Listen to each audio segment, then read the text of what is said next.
మంత్రశాస్త్రంలో రామమంత్రాన్ని ఎలా ఇచ్చారో చూడండి. శ్రీరామేతి పదం చోక్త్వా జయరామ పదం తతః.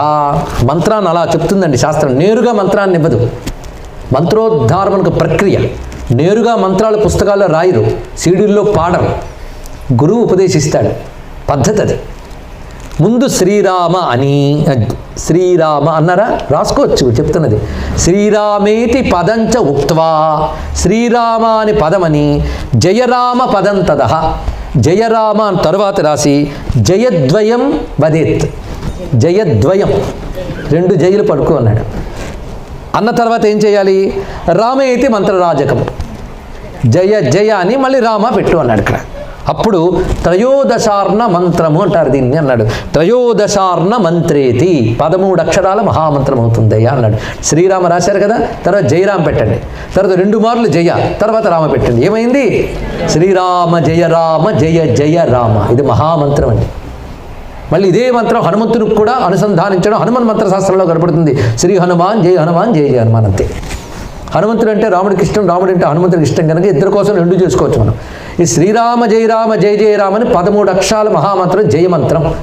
ఇది జపించిన వారికి జయం కలుగుతుంది. ఎందుకంటే రామతత్వం జయం, అందుకు రాముడిని ఆరాధించిన వారికి జయం కలుగుతుంది. హనుమంతుడు సుందరకాండలో రామతత్వాన్ని బాహాటంగా ప్రకటిస్తాడు రాక్షస సంహారం చేసే ముందు. జయత్యతిబలో రామో లక్ష్మణశ్చ మహాబలః రాజాజైతి సుగ్రీవో రాఘవేణాభిపాలితః దాసోహం కౌసలేంద్రస్య రామస్యాక్లిష్టకర్మణః హనుమాన్ శత్రు సైన్యానాం నిహంతా మారుతాత్మజః న రావణ సహస్రం మే యుద్ధే ప్రతిబలం భవేత్ శిలాభిస్తు ప్రహర్తః పాదపైచ్చ సహస్రశః అర్ధయిత్వా పురీం లంకాం అభివాజ్య చ మైథిలీం సమృద్ధార్థో గమిష్యామి మిష్టాం సర్వరక్షసాం.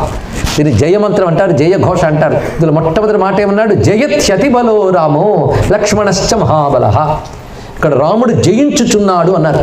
అందుకే రామాయణ పారాయణ చేసేటప్పుడు శ్రద్ధగా ఒక మంత్రాన్ని ముందు చదువుతారండి. ఈ ధ్యాన శ్లోకాన్ని ఋషులు రాశారు. ఆ శ్లోకం ఒక్కసారి చెప్పుకుంటే అందరికీ కూడా దాని అనుగ్రహం లభిస్తుందని. జయతి రఘువంశ తిలకః కౌసల్యా హృదయనందనో రామః దశవదన నిధనకారి దాశరథి పుండరీకాక్ష. ఈ శ్లోకం చదువుతారు. ఇందులో జయతి రఘువంశ తిలకః అని ప్రారంభించారు. సరిగ్గా హనుమంతుడు కూడా జయతి అన్నాడు. ఈ జయ శబ్దానికి ఉన్న విశేషం చూద్దాం. జయతి అన్నాడు కానీ జయత్తు అనలేదు. సంస్కృతంలో జయత్తు అంటే జయము కలుగుగాక, జయమగుగాక. ఇట్స్ ఓన్లీ ఎక్స్పెక్టేషన్, అంటే ఇప్పుడు లేదు రేపు వస్తుందని. కానీ రాముడు జయత్తు కాదు, జయతి. ఇది తెలుసుకోవాల్సింది ఇక్కడ. జయతి అంటే కంటిన్యూటీ, ప్రజెంట్ యొక్క కంటిన్యూటీ.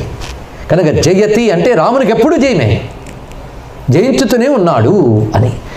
సూర్యుడు ఒకరోజు ప్రకాశించి ఒకరోజు ప్రకాశించకుండా ఉంటాడా? ఆయన స్వరూపమే ప్రకాశం. రాముడు అంటేనే జయం, జయమే రాముడు. అందుకే తమిళనాడులో మన శ్రీరామకోటి రాసినట్లుగా శ్రీరామ జయం శ్రీరామ జయం అని రాస్తుంటారండి. మీరు పరిశీలించాలో లేదో. శ్రీరామ జయం, రాముడు అంటేనే జయతత్వము, జయతత్వము. హనుమంతుడు అక్కడ ప్రకటించాడు రాముడికి ఎప్పుడూ జయమే. ఆయన కొత్తగా జయము కలుగు గాక కాదు, ఆయన ఉన్నాడంటే జయం.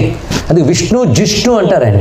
జిష్ణు అంటే జయశీలత్వాత్ జిష్ణు అని అర్థం. ఇక్కడ జయం ఆయన స్వభావం, శీలం అంటే స్వభావం. సూర్యుడికి వెలుగు ఎంత స్వభావమో, మంచుకు చల్లదనం ఎలా స్వభావమో, పటిక బెల్లానికి తీపి ఎలా స్వభావమో, రామునికి జయం అలాగా అన్నాడు ఇక్కడ. కనుక అలాంటి రాముడిని ఎవరు పట్టుకుంటాడో వాడికి జయమే, వాడికి అపజయం లేదండి.